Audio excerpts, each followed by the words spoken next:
Encore quelques secondes, ça se connecte encore de façon importante, donc je vous demande encore quelques petites secondes de patience.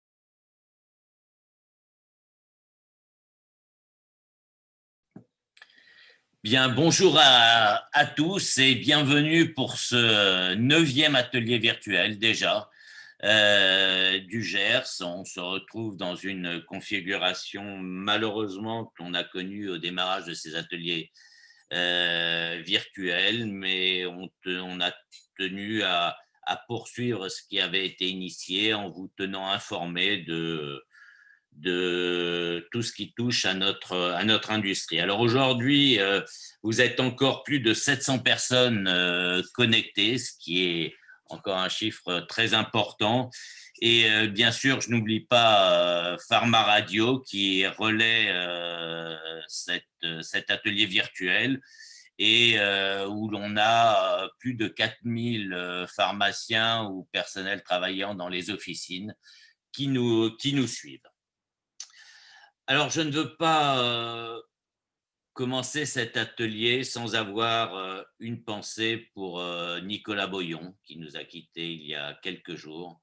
Et au nom de tout le monde, je vous associe pour cette pensée, pour lui et sa famille. Merci à tous. Donc, ces ateliers virtuels, bien sûr, hein, vous les connaissez maintenant, ils ne sont pas possibles sans l'écosystème Pharma-CGDIM qui nous permet de recueillir de la data auprès de toutes les activités du groupe, ce qui nous permet d'avoir une analyse qui est extrêmement complète et pertinente. Bien sûr, les activités phares qui nous permettent cela sont bien sûr toutes les données issues des logiciels de prescription de SmartRx, mais également tout ce qui touche au logiciel de prescription médecin et à la Bastine, sans oublier, je ne vais pas les citer, toutes les autres activités qui permettent au GERS de pouvoir utiliser toute cette donnée et de pouvoir l'exploiter. Alors, bien sûr, cette donnée, c'est une donnée qui est très utile puisqu'elle est utilisée aujourd'hui encore par les autorités de santé, l'assurance maladie, la DGS, le ministère des Solidarités et de la Santé, la NSM, et tout cela grâce à toutes nos stats, toutes nos données. La Bastine, qui est la base où l'on a l'ensemble des données de prescription et qui avait été, je vous le rappelle, choisi par l'ANSM pour le suivi et l'analyse de la prescription chez les médecins généralistes et chez les spécialistes, et ça pour les 4 prochaines années. Les données que l'on a en officine, à la fois données d'achat et de distribution, donc le sell-in, SogNow, Sogerly, Sell-out Gers Data, et puis les données sur les ruptures de stock, et bien entendu nos données hospitalières qui nous permettent d'avoir un reflet de l'activité à l'hôpital.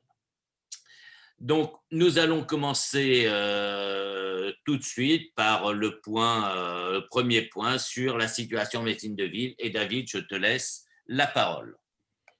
Merci Patrick. Bonjour à toutes et à tous. Bonjour Nicolas, cette presse, elle est aussi pour toi.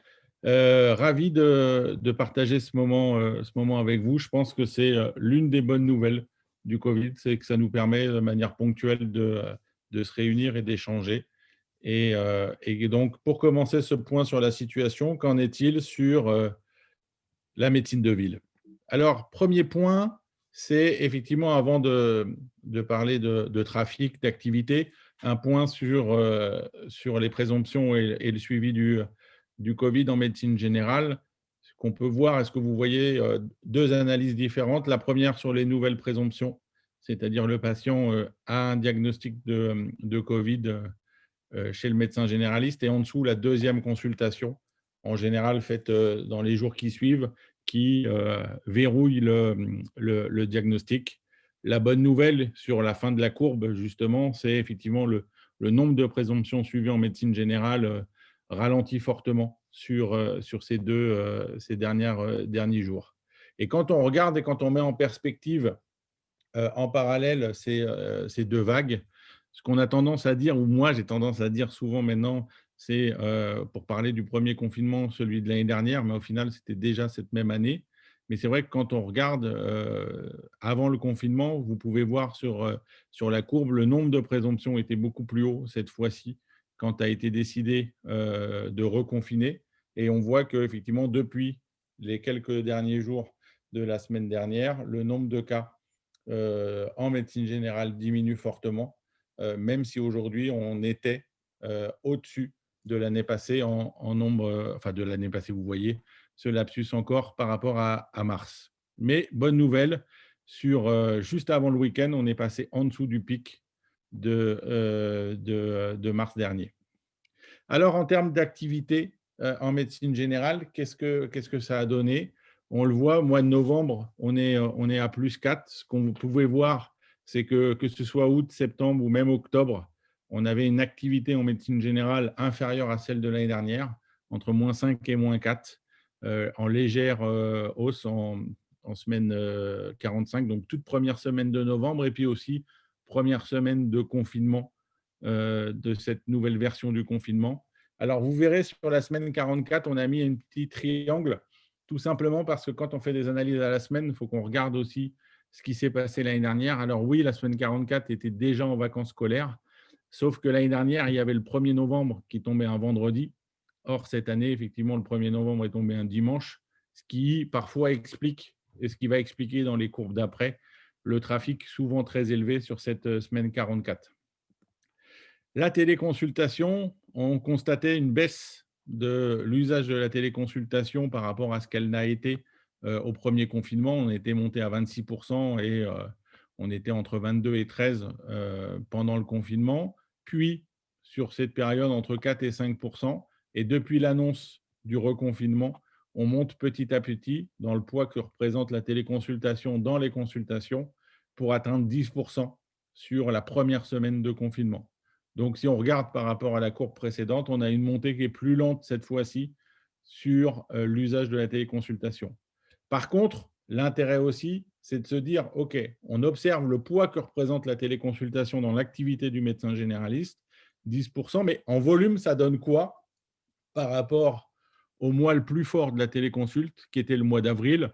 Pour rappel, au mois d'avril, on tournait autour de 250 000 téléconsultations par semaine faites par le médecin généraliste. Et sur le mois d'octobre, on couvre un tiers de ces téléconsultations, soit à peu près 300, un tiers du coût du 1 million, donc 340 000 téléconsultations sur la semaine. Alors, le trafic, qu'en est-il chez les spécialités et du coup des comportements différents? On vous a mis en exergue surtout aussi la première semaine de confinement pour regarder les différences. Ce qu'on voit, c'est que les pédiatres restent hauts, plus 11%, a maintenu son trend. On a les pneumos qui sont tout juste positifs, comme les cardiologues. Par contre, effectivement, dès lors que gastro, dermato, on est à moins 23% sur la première semaine de confinement. Sur la gynéco, on est à moins 5% sur la première semaine. Et depuis la rentrée, moins 8%.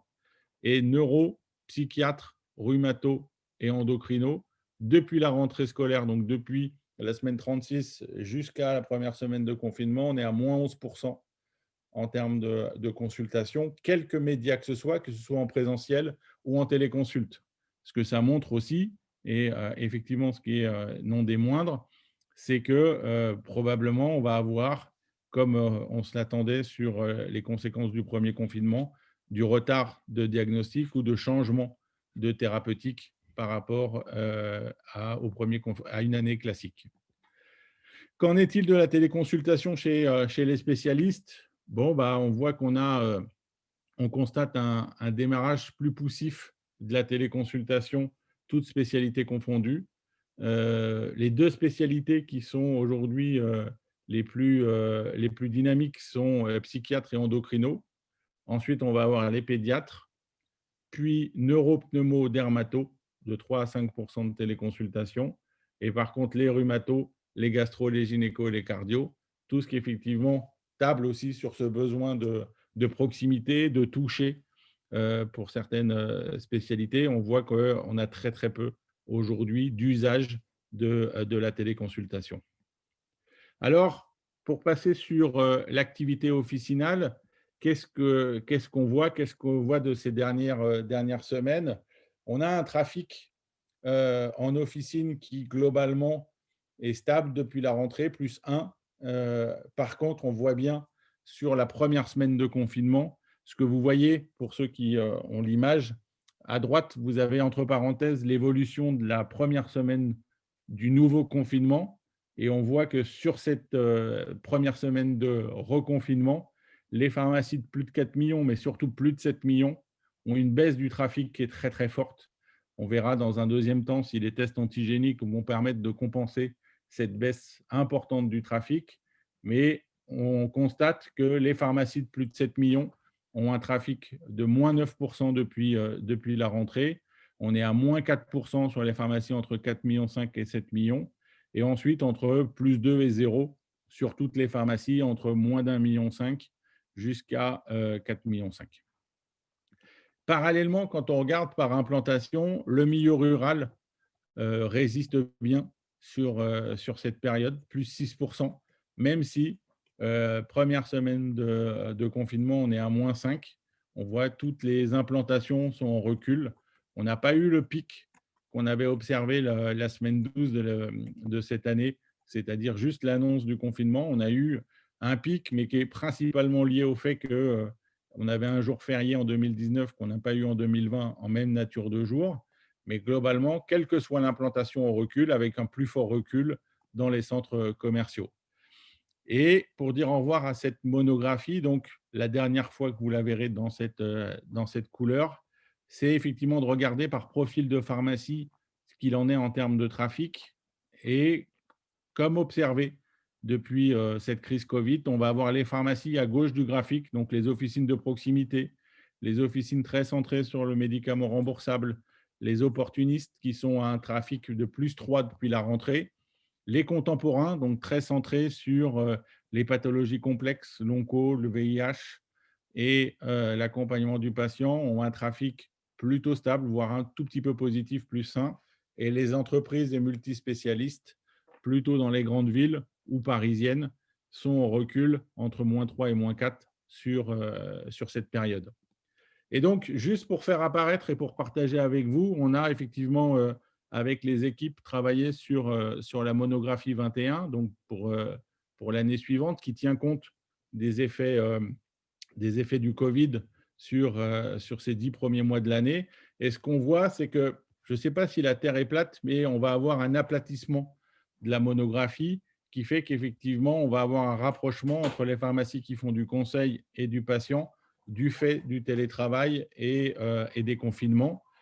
Et si je partage rapidement les modifications, on va avoir un officine de proximité qui reste très semblable à ce qu'il était l'année passée.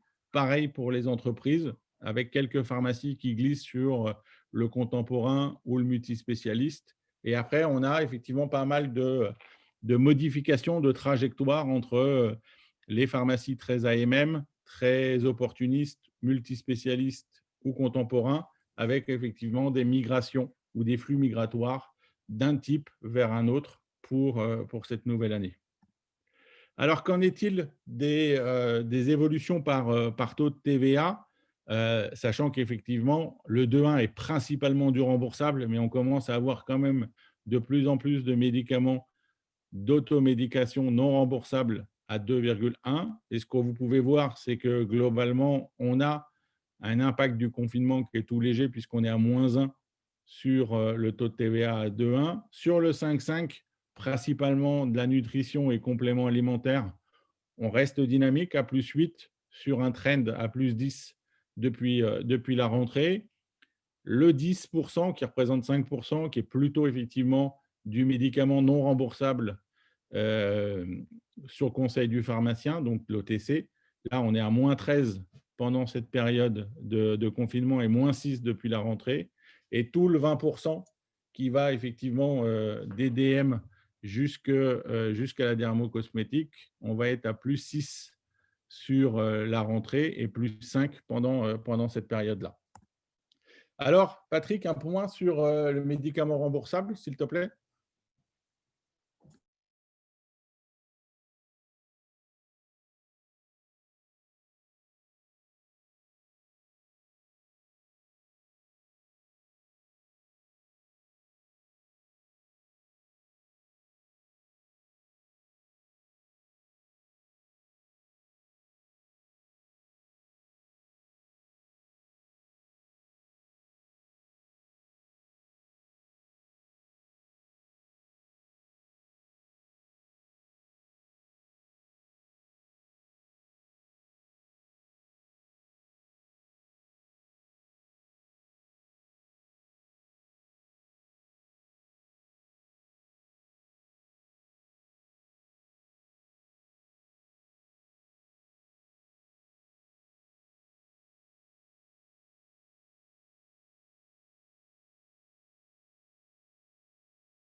Oui. Excusez-moi, je parlais, mais mon micro était coupé. Donc, en fait, très rapidement, donc l'analyse sur toutes ces semaines de confinement, on est à plus de % depuis, sur toute cette période, mais les 8 dernières semaines depuis la rentrée montrent une évolution à plus 4% sur le médicament remboursable en chiffre d'affaires. Et quand on fait un zoom sur la dernière semaine, on voit qu'on est à -3% avec une baisse, mais qui est néanmoins nettement moins importante que celle que l'on avait connue pendant le premier épisode du confinement. Donc, une activité sur le médicament remboursable qui se maintient, qui a même tendance à encore progresser. Quand on regarde l'évolution des classes en cumul fixe depuis le début de l'année, hein, sur les 45 premières semaines, on retrouve la classe qui progresse le plus, c'est la L04C, donc les inhibiteurs de l'interleukine, plus 41%. Mais on retrouve surtout deux classes qui sont à des niveaux de chiffre d'affaires extrêmement élevés. La L01H, les antinéoplasiques inhibiteurs de la protéine kinase, qui sont encore à plus 13%, donc qui étaient en première position en 2019 et qui confortent cette première position en 2020.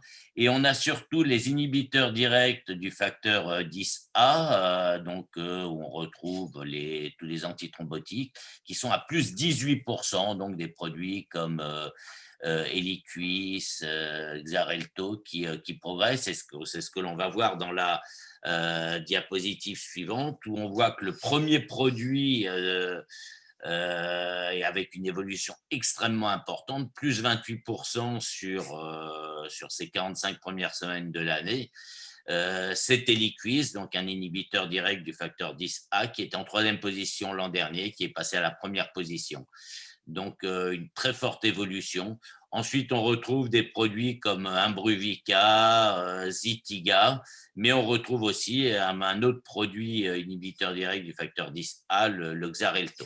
Alors, pour certains, cela est lié. On peut penser que, par exemple, pour les inhibiteurs du facteur 10A, également, même si l'impact est moindre, les protocoles qui ont été mis en place, notamment dans les hôpitaux et pour certains patients ont été poursuivis en ville.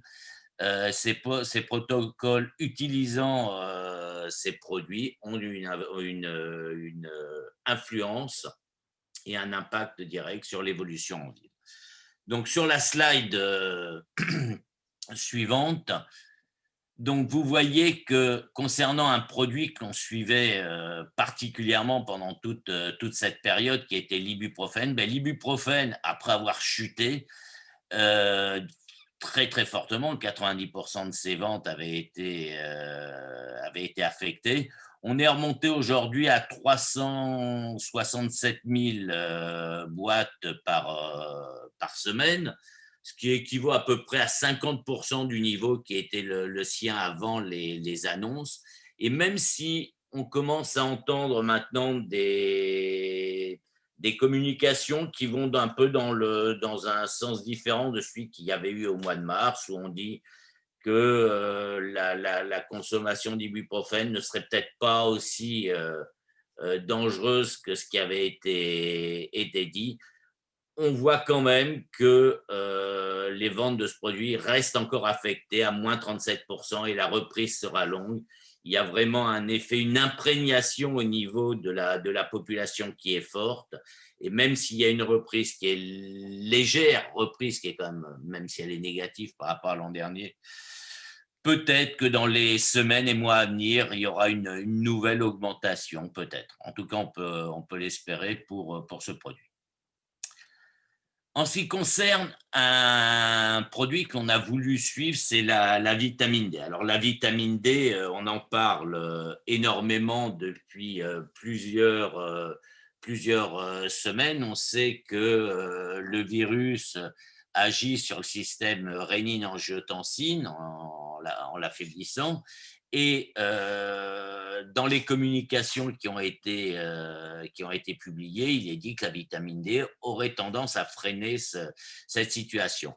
Et effectivement, on retrouve aujourd'hui, même si les délivrances de vitamine D depuis le début de l'année étaient très positives, à plus 16%, on voit que depuis depuis la rentrée, il y a une évolution encore plus importante, plus 23%, et qui s'accentue dans les dernières semaines, en semaine 44-45. On voit des augmentations et des niveaux surtout de vente et de délivrance qui n'ont jamais été aussi élevés. Donc, ces communications ont véritablement un effet positif sur la consommation de vitamine D. Quand on regarde maintenant le taux de pénétration des génériques, alors le taux de pénétration, on voit cette érosion depuis le début d'année, après ce qui s'était passé au moment de la publication de l'article 66 et de sa mise en œuvre en décembre. Il y avait eu une augmentation du taux de pénétration des génériques, mais depuis maintenant le mois de mai, on constate une érosion qui est régulière. On est parti de 85%, qui a été le taux le plus élevé. Aujourd'hui, on se situe à 82,3% à fin septembre. Et en fait, ce que l'on peut, sur la slide suivante, ce que l'on peut voir, c'est que quand vous, David, oui, ça y est. sur les produits à marge thérapeutique étroite, on voit que même sur ces produits, alors que pendant longtemps, il s'était maintenu il y avait un écart entre ce qui se passait en 2019 et 2020 et que le taux de pénétration était beaucoup plus élevé. On a tendance sur les derniers mois à avoir aussi une régularisation, en tout cas une diminution de ce taux de pénétration, même sur ces produits assez spécifiques. Alors, il y a plusieurs raisons qui peuvent expliquer cela.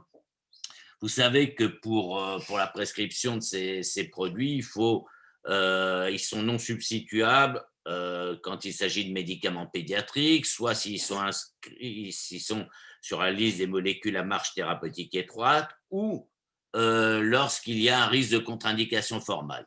Et ce que l'on peut penser, c'est qu'aujourd'hui, il y a vraiment un effet médecin-patient où beaucoup de médecins doivent mettre non substituables, et en particulier sur la troisième raison, contre-indication formelle, ce qui explique en grande partie cette érosion. Parce que quand on regarde, et c'est ce que l'on a sur la slide suivante, ce que l'on suivait déjà sur quelques princeps qui avaient aligné leur prix, en dehors de l'Amlor, qui a eu une baisse de son taux de pénétration, bien sûr, au moment de l'annonce. Même après l'alignement, il y a eu une petite baisse de ce taux de pénétration, mais ensuite, il y a eu une reprise. Pour tous les autres, on n'a absolument pas constaté ce phénomène. Et donc, on ne peut pas dire aujourd'hui que l'alignement des prix est responsable de l'érosion de ce taux de substitution des génériques. Il s'agit plus vraisemblablement des actions qui sont prises par les médecins. Par ailleurs, on peut aussi, peut-être, ce qui pourrait expliquer cette érosion, c'est que, mais à mon avis, le poids doit être très faible. On a eu quelques nouveaux produits qui sont arrivés dans le répertoire avec un taux de substitution des génériques qui était très faible, ce qui a donc tendance à diminuer ce taux de pénétration des génériques mécaniquement. Donc voilà pour les génériques. On avait souhaité lors du précédent atelier vous donner un peu une information sur l'impact des baisses de prix concernant toutes celles qui avaient été prises depuis le début de l'année, et on a souhaité vous tenir à jour cette information qui est importante en pleine période du PLFSS. Donc, quand on regarde la situation en ville et à l'hôpital, on voit qu'en ville, depuis le début de l'année, il y a eu déjà 383 millions de baisses de prix en ville. C'est ce qui a déjà été engrangé depuis le début de l'année jusqu'à fin septembre. Les prévisions que l'on peut faire grâce aux données que l'on a nous donnent 100 millions de plus sur les 3 mois restants, ce qui entraînerait, toutes choses étant égales par ailleurs, c'est-à-dire sans nouvelle annonce de nouvelles baisses de prix, a un impact des baisses de prix en ville de moins 486 millions. À l'hôpital, on est déjà à moins 320 millions sur les 9 premiers mois de l'année. On peut estimer à 97 millions l'impact sur les 3 derniers mois restants, donc 418 millions pour l'hôpital. Ce qui veut dire qu'au global, sur l'année 2020, on devrait avoir 903 millions d'économies de baisse de prix liées aux baisses de prix, ce qui était le chiffre qui était annoncé par la loi de finances 2020. Alors, bien sûr, on est en PFHT et le suivi des pouvoirs publics se fait à la fois en PPTTC et en compte des remises. Nous vous présenterons lors du prochain atelier une analyse qui sera faite en PPTTC, puisque maintenant nous allons suivre les deux indicateurs.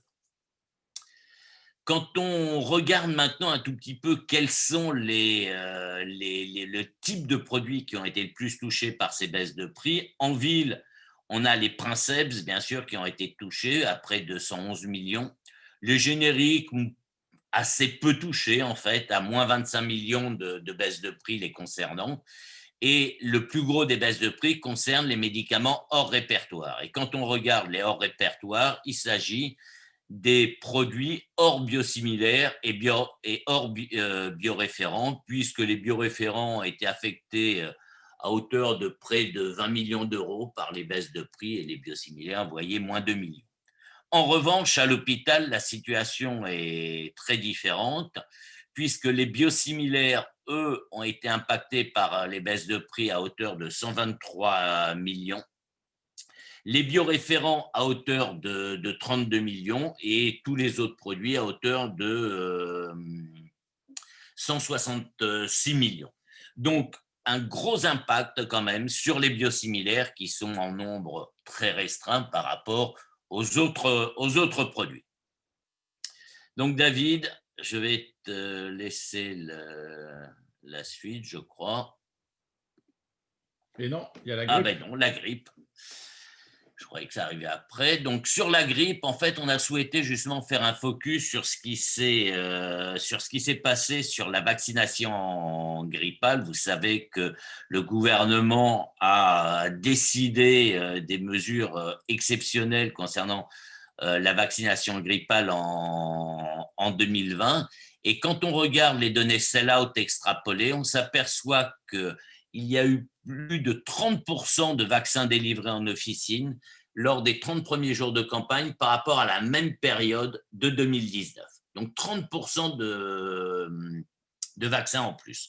En revanche, quand on regarde les profils d'âge et de sexe, ils restent très très similaires, que ce soit la répartition homme-femme chez les plus de 65 ans, pareil chez les 40-65 ou chez les moins de 40 ans. En revanche, bien sûr, les volumes sont très supérieurs, en particulier dans la catégorie des plus de 65 ans.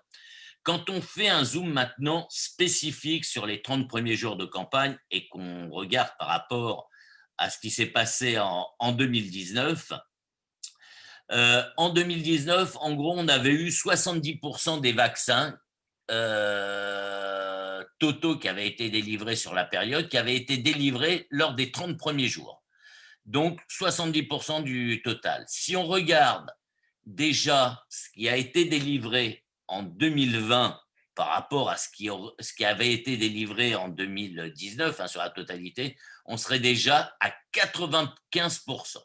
Donc, ça veut dire que sur ces 30 premiers jours de campagne de vaccination anti-grippe, il y a eu un très, très gros effort qui a été porté, une couverture qui a été importante. Alors, quand on regarde chez les plus de 65 ans, ben, on a déjà près de 60% de la population des plus de 65 ans qui a été couverte sur les 30 premiers jours de la campagne de 2020. Et le non prescrit représente, lui, 8% des vaccins délivrés sur ce début de campagne. Donc, quand même, une influence très forte, bien sûr, du prescrit, ce qui explique d'ailleurs en partie les résultats du slide précédent. Quand on regarde maintenant le nombre cumulé de prescriptions de vaccins grippe chez le médecin généraliste, donc à partir des données qui sont issues de la Bastine, là on s'aperçoit que sur les prescriptions, on a déjà, si on compare ce qui s'est passé en 2020 en semaine 45, donc après 30 jours, par rapport à ce qu'il y avait à la fin de l'année 2019, 2020 est déjà à plus 37% de prescription par rapport à 2019. Donc, ce qui veut dire qu'en fait, si on était sur des périodes identiques, si on se comparait à semaine 45 à 45, cela voudrait dire qu'on serait quasiment sur plus 70-80% peut-être par rapport à la même période de l'an dernier. Donc, tout cela conforte encore plus tout ce que l'on a pu vous dire avant sur cette vaccination grippale.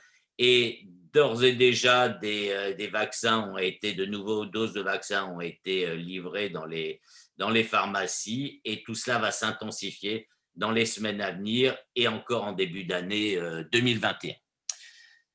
Un point maintenant rapide sur les ruptures. Quand on regarde la situation sur les ruptures, la situation a tendance à s'améliorer fortement, puisque depuis le début de l'année, il y a une baisse, on le voit sur la courbe, David, il y a une baisse du nombre de médicaments remboursables en rupture. On voit qu'on a été monté à presque 2000 références en rupture au moment du confinement, du premier confinement. Et aujourd'hui, on a presque diminué par 2 ce nombre de médicaments en rupture.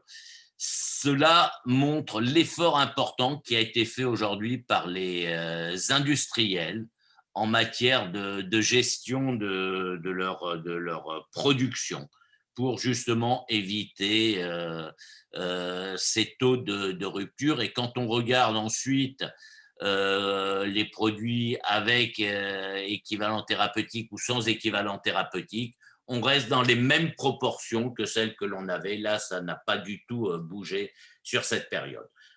Donc, une situation au niveau des ruptures qui s'améliore très fortement. David? Merci Patrick. Vous avez été nombreux à nous poser des questions sur les tests antigéniques. Je ne vous cache pas que c'était un cauchemar à analyser parce qu'effectivement, chacun est libre de le coder de la manière dont il le souhaite dans son logiciel, ce qui rend les analyses beaucoup plus complexes que j'aurais souhaité. Mais pour autant, les équipes sont penchées sur le sujet pour analyser deux types de délivrance. Ce qui a été réalisé par le réseau officinal, là, on est sur les premiers jours, donc arrêté au 10 novembre. Donc, on était sur un peu plus de 4-5 jours de pratique des tests antigéniques réalisés en pharmacie. Donc, on a pu voir passer avec des barnums, avec toute une installation. On est presque autour de 140 000 tests réalisés et effectivement, ça s'amplifie.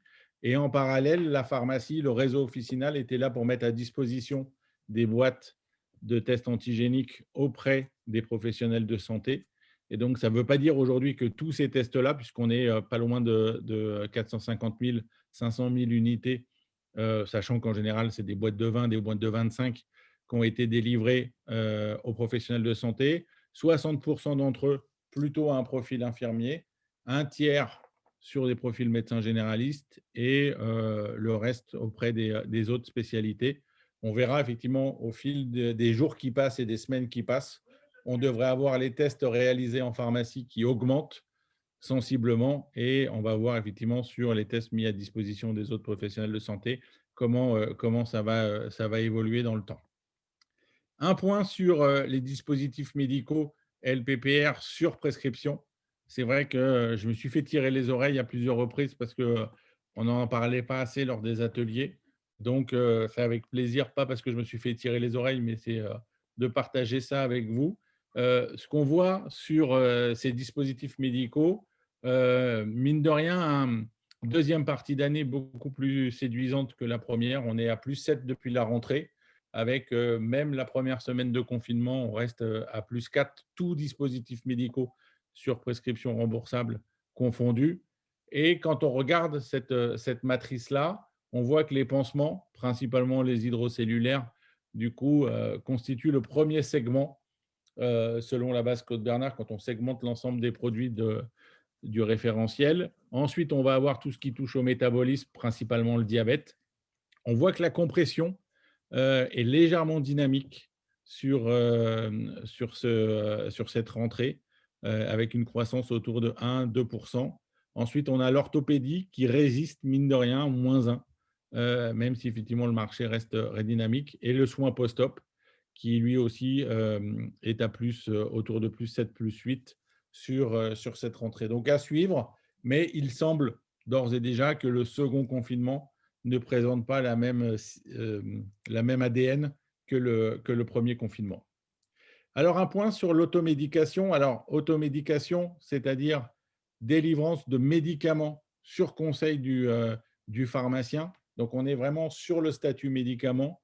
Et un mois d'octobre neutre par rapport à l'année dernière, 0%. On était légèrement positif au mois de septembre, +2.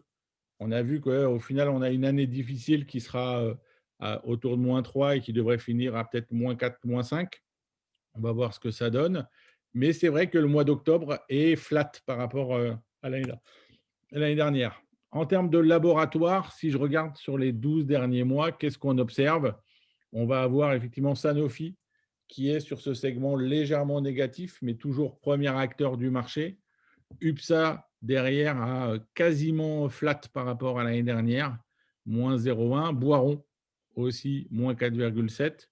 Et ensuite, on peut voir effectivement des laboratoires qui sont en dynamique comme Bayer, comme la Cooper, comme Mylan, comme Biogarant et Servier, et d'autres effectivement en recul comme Recordati, comme Teva, comme Procter et comme Pierre Fabre.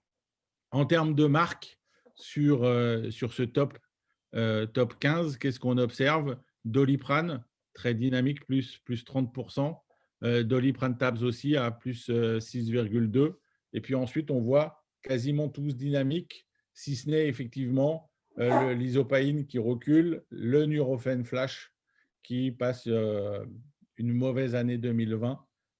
Et puis ensuite, on a aussi Fervex qui effectivement souffre sur cette année.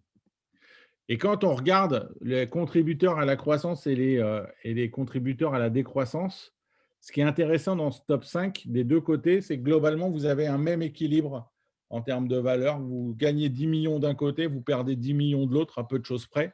Mais par contre, on voit effectivement qu'est-ce qui est en croissance.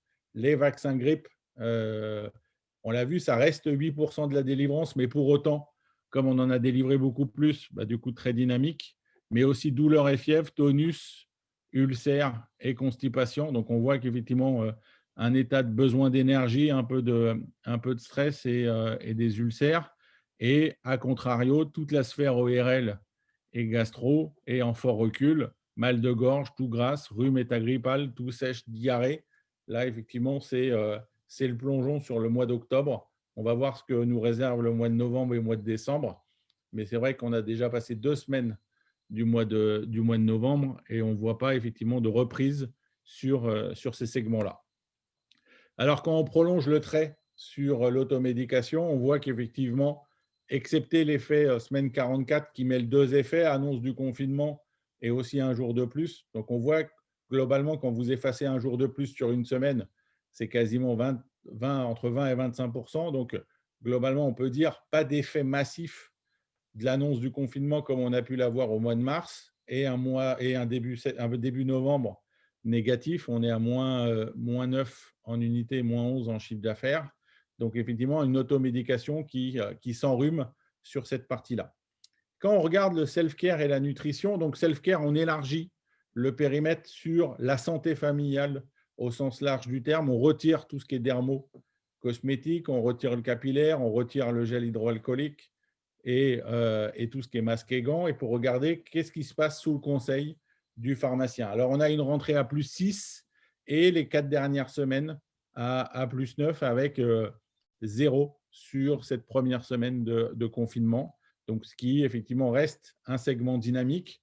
Et quand on regarde dans le top 10, vous avez à peu près 7, pas à peu près, exactement 7 promesses qui sont dynamiques sur cette période depuis la rentrée. Douleur et fièvre, aussi bien avec l'usage du paracétamol et des thermomètres, notamment tout ce qui est thermomètre sans contact.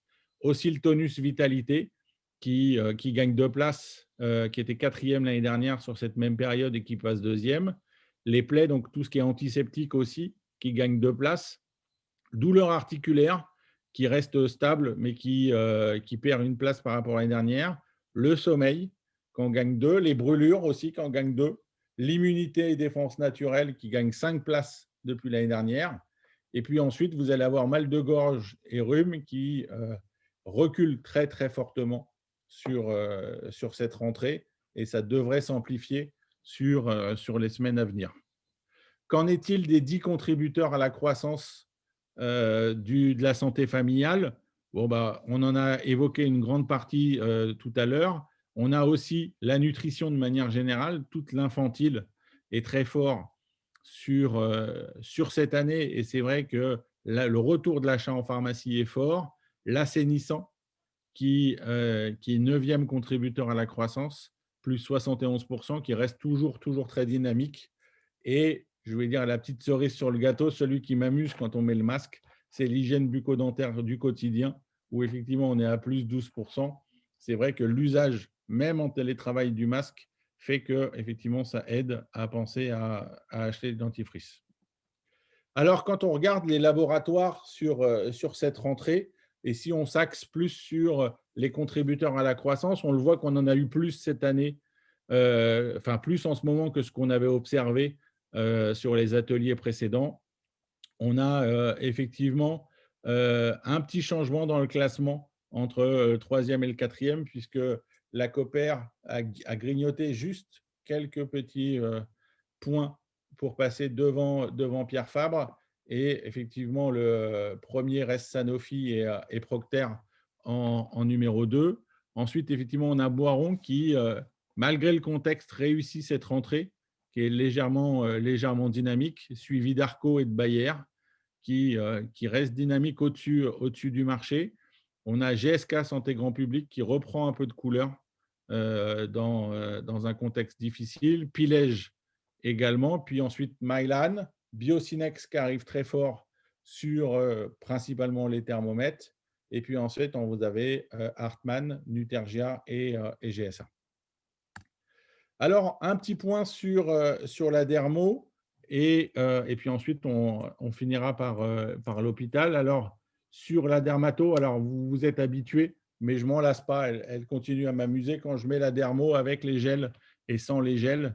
Vous voyez 12 points d'écart en volume. Si j'inclus le gel hydroalcoolique dans le marché, on serait effectivement sur la semaine du confinement à +2 en volume par rapport à l'année dernière. On voit qu'on reste effectivement sur cette rentrée dynamique. Pour autant, on le verra, les dynamiques ne sont pas les mêmes selon les marchés et selon les acteurs. Ce qui est contributeur à la croissance, c'est l'hygiène, c'est les mains, protection des mains, c'est l'acné et c'est le soin du corps.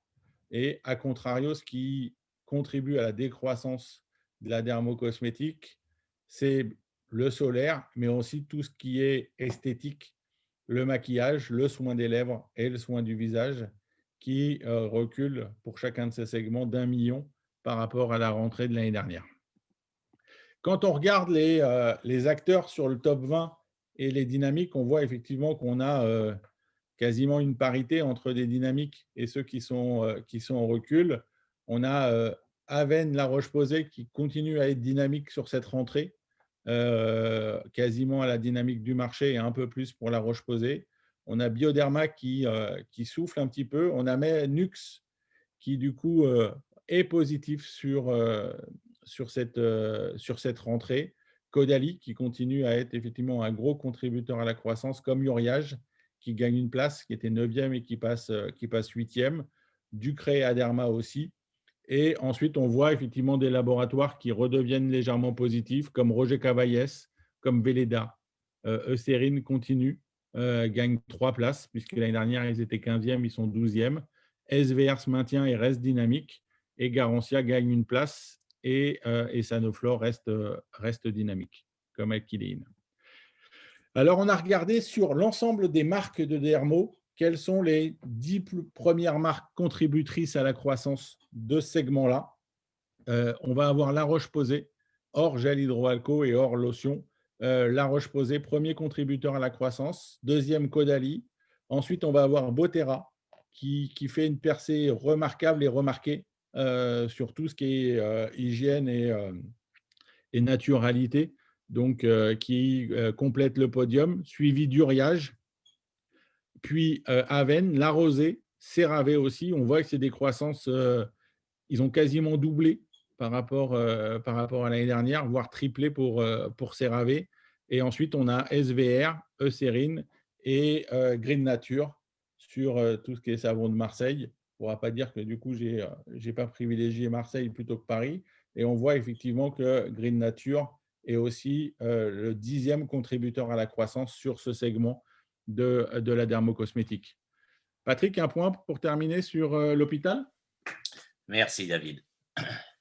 Donc à l'hôpital, vous allez voir que la consommation, en tout cas les achats sur la courbe, David, les achats sont plutôt en baisse, si on regarde globalement depuis le début de l'année, à moins 5%, sur les 8 dernières semaines à moins 2%, et quand on regarde la dernière semaine, on est à moins 9%. On va bien sûr faire abstraction du pic de la semaine du 1er novembre, qui avait un jour de plus par rapport à l'an dernier, puisque le 1er novembre était un dimanche, donc ce qui représente 20% d'activité en plus. Donc le pic à plus 24% n'est pas représentatif.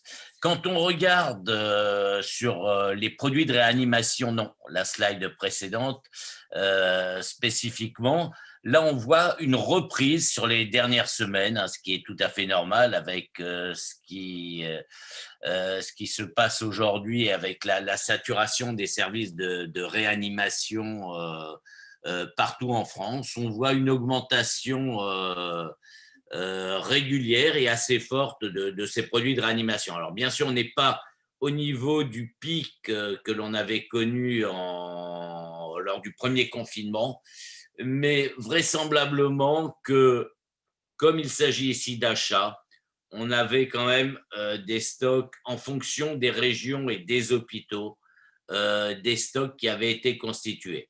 Alors, autant sur les régions qui ont été très fortement touchées lors du premier confinement, ils ont dû se réapprovisionner. C'est pour ça qu'on constate à certains moments des augmentations. Mais pour les régions qui avaient été faiblement touchées et notamment dans les services de réanimation, les stocks étaient vraisemblablement importants. Néanmoins, on a cette reprise sur les dernières semaines.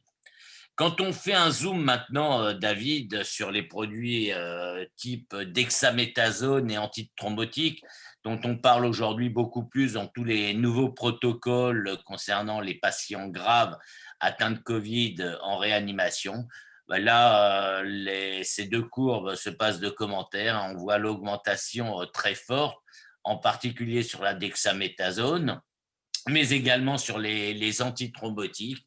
On voit une augmentation de la consommation d'antithrombotiques qui est très importante sur les dernières semaines.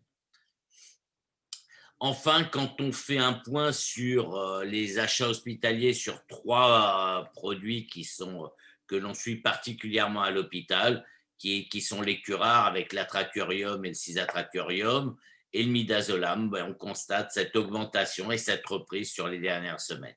On est bien sûr très loin des pics, encore une fois, du premier confinement, mais les effets de stock à l'hôpital doivent également jouer très fortement. Donc voilà pour la situation à l'hôpital. Merci beaucoup pour votre présence à ce 9e atelier virtuel. Vous avez été encore une fois très très nombreux à nous suivre, tant en direct et en virtuel via Zoom, mais également via Pharma Radio. Nous vous donnons rendez-vous avec David pour le prochain atelier et avec des données nouvelles, avec de nouvelles choses que l'on suivra pour répondre aux nombreuses demandes que vous pouvez avoir les uns et les autres. Merci encore pour votre attention et à très bientôt. Et portez-vous bien.